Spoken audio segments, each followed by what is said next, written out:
নমস্কার বন্ধুরা, আজ আমি আপনাদের সাথে শেয়ার করব একদম নতুন স্বাদের সম্পূর্ণ নিরামিষ একটি দুর্দান্ত স্বাদের সয়াবিনের রেসিপি। হাতে কম সময় থাকলে চটজলদি এইভাবে রান্নাটা করুন। খেতেও যেমন ভালো হয় আর সময়ও কিন্তু খুবই কম লাগে, আর এর স্বাদ মাছ মাংসর থেকেও ভালো হয়। চলুন তাহলে দেখে নেওয়া যাক। রান্নাটা করার জন্য প্রথমেই এখানে নিয়ে নিয়েছি সয়াবিন। আর এখানে কিন্তু আমি সয়াবিনটা বড় দানার সয়াবিনটা নিয়েছি। আপনারা কিন্তু ছোট দানার যে সয়াবিনটা পাওয়া যায় সেটাও নিতে পারেন। যার যেটা খেতে ভালো লাগে সে সেটাই নিতে পারেন, অসুবিধা নেই। আর নিয়েছি দুটো আলু। আলু দুটো আমি খোসা ছাড়িয়ে মাঝখান থেকে কেটে নিয়েছি। আলু দুটো সেদ্ধ করে নেব, তাই এখানে আমি কিন্তু আলাদাভাবে সেদ্ধ করে নিই। ভাত রান্না হচ্ছিল, সেই ভাতের মধ্যে কিন্তু আমি আলু দুটো দিয়ে দিলাম। আলাদা করে কিন্তু আলুটা আমি সেদ্ধ করে নিই। আমার মতো কারা কারা আলু ভাতে সেদ্ধ দিয়ে রান্না করেন অবশ্যই কমেন্টে জানাবেন। এইভাবে আলু সেদ্ধ করে রান্না করলে সময়টাও কিন্তু কম লাগবে আর রান্নাটাও কিন্তু তাড়াতাড়ি হয়ে যাবে। এদিকে দেখুন আমি অপর দিকে সয়াবিনটা সেদ্ধ করে নিচ্ছি। আর সয়াবিন কিন্তু খুব তাড়াতাড়ি সেদ্ধ হয়ে যায়। তো দেখুন আমি সয়াবিনটা সেদ্ধ করে নামিয়ে নিলাম। তো অপর দিকে দেখুন আলুটাও কিন্তু সেদ্ধ হয়ে গেছে।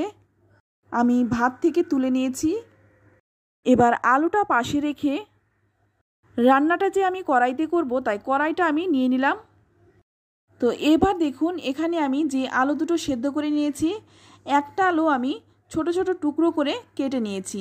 তো দেখতেই পাচ্ছেন আমি ছোট ছোট করে কেটে নিয়েছি, আর একটা কিন্তু গোটা রেখেছি। এই গোটা আলুটা এবার হাত দিয়ে একটু ভেঙে দেব। এতে করে কিন্তু তরকারিটাও খেতে খুব ভালো হয়। আর এইভাবে রান্নাটা করলে রান্নাটাও কিন্তু খুব তাড়াতাড়ি হয়ে যায় আর খেতেও কিন্তু খুবই ভালো হয়। তো এবার দেখুন এখানে দিয়ে দিচ্ছি 1 চামচ জিরে গুঁড়ো, 1 চামচ দিয়ে দিচ্ছি ধনে গুঁড়ো, দিয়ে দিচ্ছি হাফ চামচ হলুদ গুঁড়ো, হাফ চামচ দিয়ে দিচ্ছি ঝাল লঙ্কার গুঁড়ো, আর হাফ চামচ দিয়ে দিচ্ছি কাশ্মীরি লঙ্কার গুঁড়ো। আমি এখানে কাশ্মীরি লঙ্কার গুঁড়োটা দিয়েছি শুধুমাত্র কালারের জন্য, আপনারা কিন্তু চাইলে স্কিপও করতে পারেন। দিয়ে দিলাম স্বাদ মতো লবণ। এবার এখানে দিয়ে দিচ্ছি 1 চামচ সর্ষের তেল। এবার এই সমস্ত মশলা দিয়ে আলুটার সাথে খুব ভালো করে মেখে নেব। আমার মতো যাদের হাতে অল্প সময় থাকে তারা কিন্তু এইভাবে রান্নাটা করতে পারেন। খেতেও ভীষণ ভালো হয়, আবার রান্নাটাও কিন্তু খুব তাড়াতাড়ি হয়ে যায়। এবার এখানে দিয়ে দিচ্ছি আমি 2 বাটি জল। জলটা কিন্তু একটু বেশি দিতে হবে, কারণ ঝোলটা কিন্তু একটু ভালো করে ফুটিয়ে নিতে হবে। এবার জলটা দিয়ে কিন্তু খুব ভালো করে আলুর সাথে নেড়েচেড়ে মিশিয়ে নেব। তারপর একটা ঢাকা দিয়ে 10 মিনিট ফুটিয়ে নেব। তো 10 মিনিট পর দেখুন ঝোলটা কিন্তু অনেকটাই কমে গেছে। এবার ভালো করে একটু নেড়েচেড়ে মিশিয়ে নেব।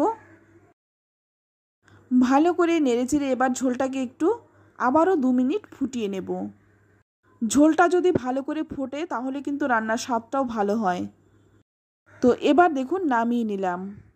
এবার ওই কড়াইটাই ধুয়ে গরম করে নিলাম। তারপর দিয়ে দিলাম 2 চামচ সর্ষের তেল।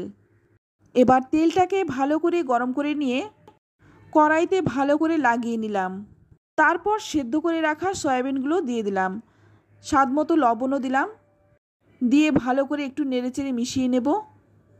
অনেকেই আছেন নিরামিষ খান, আবার অনেকেই আছেন সপ্তাহে 2-1 দিন নিরামিষ খান। তাই নিরামিষ দিনে একবার এই রান্নাটা করুন, খেতে ভীষণ ভালো হয়। এবার সামান্য একটু হলুদ দিয়ে সয়াবিনগুলোকে কিন্তু খুব ভালো করে ভেজে নিলাম। আর সয়াবিনগুলো তুলে কিন্তু আমি যে ঝোলটা জাল করে রেখেছিলাম সেটার মধ্যে দিয়ে দেব। সবগুলো সয়াবিন তুলে দিয়ে দিলাম। তারপর সয়াবিনগুলোকে ভালো করে নেড়েচেড়ে একটু মিশিয়ে নিলাম। এবার ওই কড়াইয়ের মধ্যে দিয়ে দিলাম আর 1 চামচ সর্ষের তেল। তেলটা গরম হয়ে গেলেই ফোড়নে দিয়ে দিচ্ছি একটা তেজপাতা ছিঁড়ে, আর দিয়ে দিচ্ছি হাফ চামচ গোটা জিরে। সঙ্গে দিয়ে দিচ্ছি 3টে এলাচ আর 3 টুকরো দারচিনি, আর সামান্য একটু হিং। নিরামিষ রান্নায় একটু হিং দিলে কিন্তু খেতে ভালো লাগে। তবে যাদের হিংয়ের গন্ধ অপছন্দ তারা কিন্তু হিংটা বাদ দিতে পারেন। ফোড়নটা একটু ভেজে নিয়ে তারপর এর মধ্যে দিয়ে দিলাম 1 ইঞ্চির মতো আদা আমি গ্রেট করে রেখেছিলাম। আদাটা ভেজে নিতে হবে যতক্ষণ না আদার কাঁচা গন্ধ চলে যাচ্ছে। এবার আদা ভাজা হয়ে গেলেই এর মধ্যে দিয়ে দিচ্ছি একটা মিডিয়াম সাইজের টমেটো। তো তো টমেটোটাকে একটু ভালো করে ভেজে নেব। এখনকার টমেটো কিন্তু নরম হতে একটু সময় লাগে, তাই আমি একটা ঢাকা দিয়ে টমেটোগুলো ভাজবো। তো দেখুন ঢাকা দিয়ে দিয়ে টমেটোটা ভেজে নিলাম, আর টমেটোটা কিন্তু এখন খুব ভালো করে নরম হয়ে গেছে। এবার এর মধ্যে দিয়ে দিলাম 3টে চেরা কাঁচা লঙ্কা। কাঁচা লঙ্কাটা দিয়েও এবার টমেটোর সাথে খুব ভালো করে মিশিয়ে নেব। এখন কিন্তু টমেটোটা নরম হয়ে গেছে। এবার এর মধ্যে দিয়ে দিচ্ছি সয়াবিন ঝোলটা। এই রান্নাটা কিন্তু খুব অল্প সময়ে রান্না হয়ে যায় আর খেতেও দুর্দান্ত হয়। তারপর ভালো করে নেড়েচেড়ে মশলার সাথে একটু মিশিয়ে নিতে হবে। তো ভালো করে মিশিয়ে নিলাম। এবার এর মধ্যে দেখুন দিয়ে দিচ্ছি 1 চামচ চিনি। চিনিটা দিলে স্বাদটা ব্যালেন্স হবে। যেহেতু নিরামিষ রান্না তাই সামান্য একটু চিনি আমি দিলাম, আপনারা চাইলে কিন্তু চিনিটা নাও দিতে পারেন। তারপর ভালো করে নেড়েচেড়ে মিশিয়ে নেব। তো ভালো করে নেড়েচেড়ে মিশিয়ে নিয়ে 3-4 মিনিট ফুটিয়ে নেব। ভালো করে ফুটিয়ে নেওয়ার পর এখন কিন্তু রান্নাটা হয়েই এসছে। এবার নামানোর আগে দিয়ে দিচ্ছি 1 চামচ ঘি, আর দিয়ে দিচ্ছি 1/2 চামচ গরম মশলার গুঁড়ো। ঘি আর গরম মশলাটা দিয়ে ভালো করে নেড়েচেড়ে এবার মিশিয়ে নেব। এই রান্নাটা খেতেও যেমন ভালো হয় আর খুব তাড়াতাড়িও হয়ে যায়। আর গ্যাসের আঁচটা বন্ধ করে 10 মিনিট স্ট্যান্ডিং টাইম দিয়ে দেব। চাইলে আপনারা সঙ্গে সঙ্গে নামিয়েও নিতে পারেন। তো 10 মিনিট পর দেখুন আমি নামিয়ে নিচ্ছি। এটা কিন্তু খুব অল্প সময়ে অল্প কিছু মশলায় তৈরি হয়ে যায় আর খেতেও কিন্তু ভীষণ ভালো হয়। রেসিপি ভালো লাগলে একটা লাইক দেবেন। আর যারা নিরামিষভোজী বা সয়াবিন খেতে পছন্দ করেন তাদের সাথে এই রেসিপিটি শেয়ার করুন। আশা করছি তাদের ভীষণ ভালো লাগবে। রান্নাটা কিন্তু খুব অল্প সময়ে হয়ে যায়। তো রেসিপিটি কেমন লাগলো অবশ্যই কমেন্টে জানাবেন। ভালো লাগলে লাইক, কমেন্ট, শেয়ার করবেন। আর আমার চ্যানেলে নতুন বন্ধু হয়ে থাকলে চ্যানেলটা সাবস্ক্রাইব করে নেওয়ার অনুরোধ রইল।